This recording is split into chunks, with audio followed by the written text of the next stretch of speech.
Police হারাই গেছে কেমনে কি? আরে পুলিশ না, সাধারণ জনগণ মানুষ। তোমরা দমটা ভালো না, মারে পারো না, খালি তো বারো ঘুষ খাবার। একজনই আছে হেঁটে তার ধরতে পারবো বুঝছেন, তো ডিম কলো রাখে না। কিন্তু একজনই আছে হেঁটে তার ধরতে পারবো বুঝছেন। এসে কেজিএফ কেজিএফ মানে কি? কেতে কুত্তা জিতে জুতা সর রেফে ফালতু। এরকম একটা মানুষ চাইছিলাম আমি।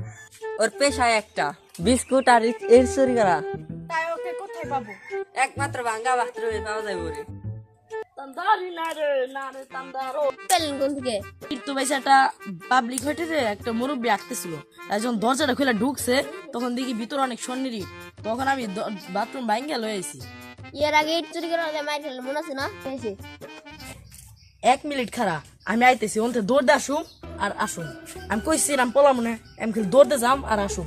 দৌড়তে যাই সে এমন একটা লাইতে দিম নায়ক শাহরুখ খানের মতো খারাই নেই।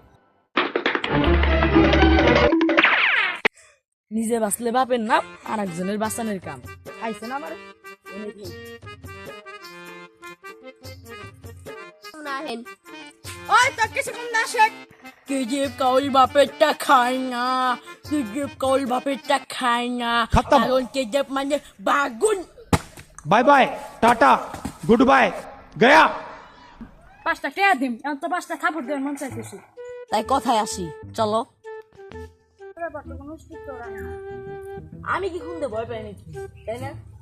আমি কার সামনে কি বলে, একদিন সিআইডি থেকে 3 দিন বিছনা পেতে। আমি তোর কথা কস পাও। এবারে কি সত্যি?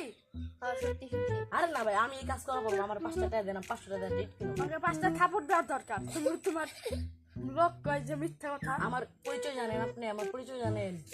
জানে কে তিন চারটা মন্ত্রীরা আমি বসে বসে চা খাই। আমি কই এটা করতে পিতে টুকাই এফে ফালতু কে যে ফালতু যাও। কুতে পাওয়া যায় রে ভাই, ফুলটার পাম করলে একটা কথা চিন্তা করেছিল, পাট খেতে কাজ শুরু করলো, কাজটা বলো। চল আমরা প্রথম পাট খেতেই যাই, চল। চলো। खत्म बाय बाय टाटा।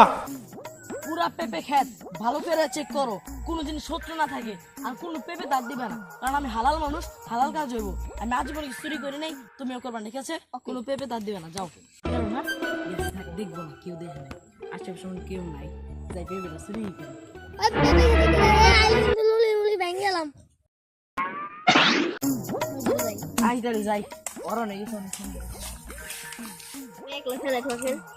আচ্ছা না গেলি তুই, আমি গেলাম।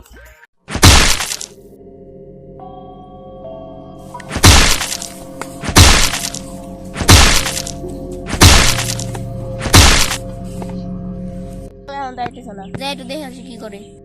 আপনাদের এখন মনে করতেন কিছু নেই, এখন করছেন। তাহলে শোন, ঘটনাটা কয়েক সেকেন্ড আগে কার।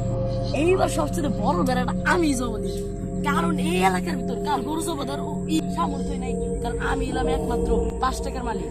এই এলাকার ভিতরে আমি ছাগলটা জব দিই। মুরগি দিলে তোমার সে ভয় পেয়ে যাবো না। আরে মুরগি তো 8 বছর যারা ধরাই পারে না, এই এলাকায় কেরা জব দেওয়া পারবো? মুরগি কেউ পারবো না, না না না না পারবো না, না না না না না কেউ পারবো না, কেউ পারবো না। আপনি এই যে ঘুষের টাকাটা কুরবানি দিবেন, এই কুরবানি কি কবুল হবে? আরে আমি কি কবুল করার জন্য দিতেছি? আমি তো মানুষের দেখানোর জন্য দিতেছি, বুঝো নাই? প্রত্যেকটা ভিডিওতে আমি 1 পিস করে মাংস তুমি খালি ভিডিও করবো। স্যার এই সব তো ভালো না, এই সব তো গুনার গাছ। আপনার এই আল্লাহ টাকা দিব হলো, আপনি দেখা এই মানুষকে আপনি 3টা ভাগ করবেন, 3টা ভাগে একটা ভাগ আপনি রাখবেন, আর 2টা ভাগ গরিব ব্যক্তির মানুষকে দেখবেন। আপনি 1 টুকরা করে মাংস দিতে চান, আপনার কথা তো আমি বুঝলাম না। তাছাড়া আপনার এই আপনার গরু তো কোরবানি দিলে আপনার কোরবানি হইবে না, বুঝলেন নাই?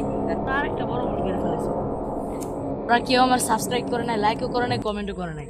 আমি দিনভর ভিডিও বানাইছি, কিন্তু কেউ আমার সাবস্ক্রাইব, লাইক, কমেন্ট করে নাই। নেই মোষ যাবো দিব। করে নাই, লাইক, কমেন্ট করেন নাই, তাড়াতাড়ি করে দেন, তাছাড়া সবার আমার মতো অবস্থা হইবে।